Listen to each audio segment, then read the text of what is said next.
everybody, welcome back. I am so excited to do this video. It's gonna be about new books. I love these kinds of videos. You think that you read all the best ones and then boom, there's another one that's just even more amazing. The type of books that I like, I love romance, sci-fi, and I love thriller books. Lately, I've been into like a lot of self-help books. I love all genres, but those would probably be my top 4. There's gonna be 4 books, by the way. I didn't know which one to start with, but you know what? I'm just gonna get into it. The first book is just so amazing. Drumroll please. Sea Witch by Sarah Henning. It's the story of the Little Mermaid, but told through the villain's perspective. So Ursula, do you remember? But then they don't name her Ursula in this book. And how she became half woman and half octopus, you know? It makes you just feel bad because Ursula wasn't a bad person. It's just so well written. She is the creative writing queen, in my opinion. Let me just read you a little part of it, okay? You already know this, so I don't think I'm spoiling anything, but you know how Ariel goes into Ursula's little cave, right? This is a little excerpt from when Ariel is gone and then Ursula is by herself alone in her cave again. So, it says, "And so I returned to my cave, the new silence ringing in my ears. Somehow it's more painful than before, as if hearing a new voice, regaining the shortest moment of humanity, has torn open the wound that is my loneliness, leaving it gaping, festering, infected."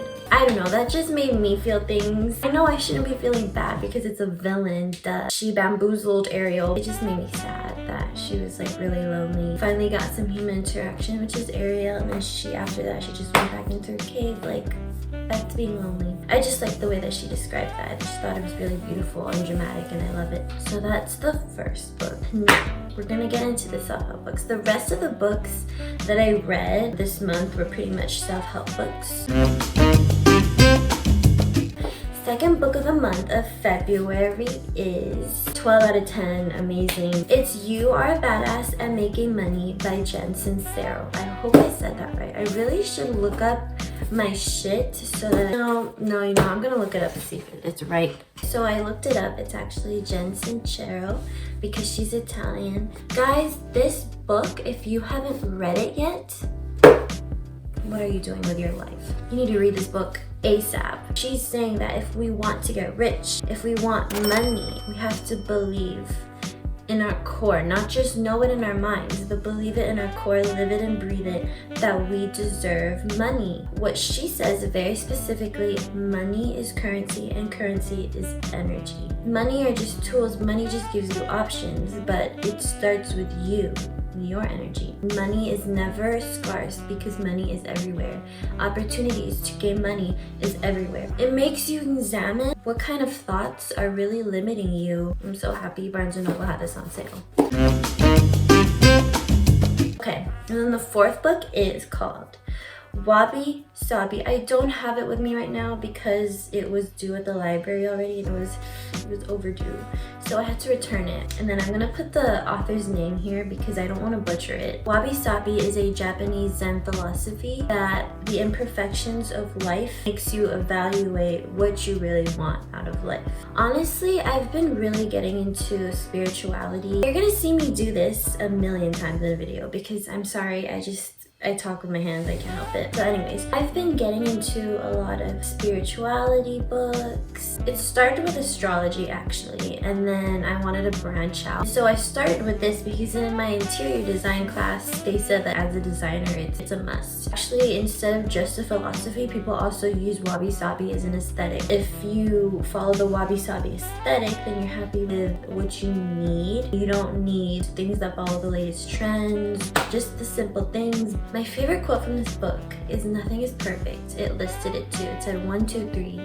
Number 1, nothing is perfect. Number 2, nothing is finished. And then lastly, nothing lasts forever. We're literally just creatures on a floating rock in the galaxy. Nothing is that serious. Everything has a place in life. I'm actually looking for different philosophy books. If you guys know of any, comment down below because I'm really still looking for it. I'm actually incorporating Wabi Sabi into my daily life slowly. Obviously it doesn't look like it because Everything that I have is like kind of trendy. This definitely is not minimalism because I don't even sleep with all those pillows. So I'm trying to incorporate the philosophy of wabi-sabi into the way that I see situations. I struggle with letting go of people, letting go of situations. To me, it feels like abandonment, seeing life through the wabi-sabi lens. It's just a better understanding that really nothing lasts forever. Life is more peaceful. Things will just move on because you just have to keep going with the flow of life, you know? I just love that book so much. I'm actually gonna read it again. Okay, guys, this is the last book, the one that you guys have been waiting for. Everybody has been talking about this book, and it's so weird because I remember a long time ago when I was in high school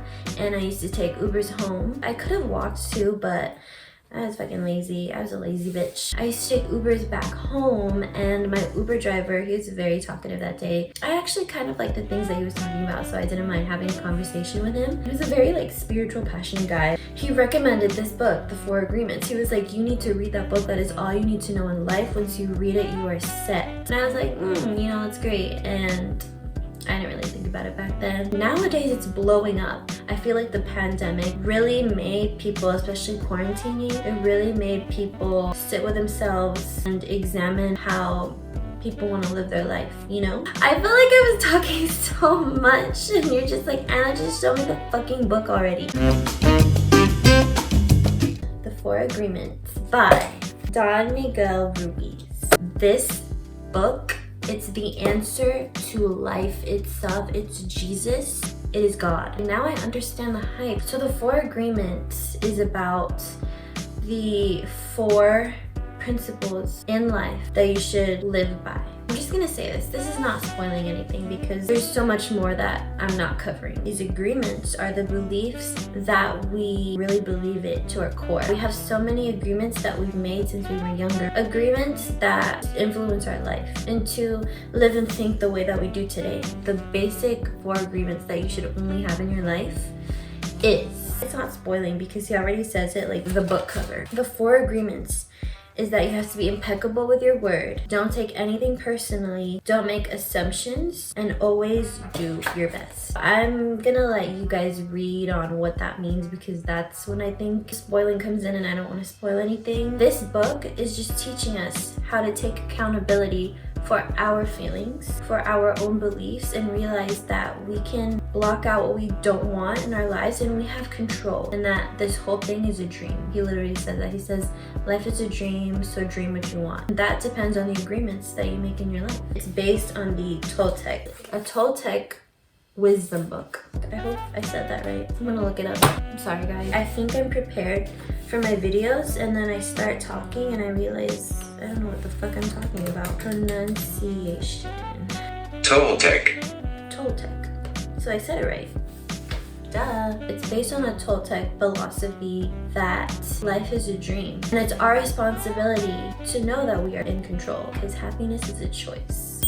We are basically programmed to think negatively and accept these negative mentalities when in reality life really shouldn't be like that. This is about the second agreement, but I just wanted to read it to you because I just think it really could be a trigger for some people, but it really is the tea right here. About assumptions, he said, it is not important if the answer is correct. Just the answer itself makes us feel safe. This is why we make assumptions. This is why we overthink. This is why we make up stuff in our heads. Such an amazing book. It should be a school textbook. Whew. I swear, every time I was reading this book, this would literally be me at the cafe and be reading it and just be like,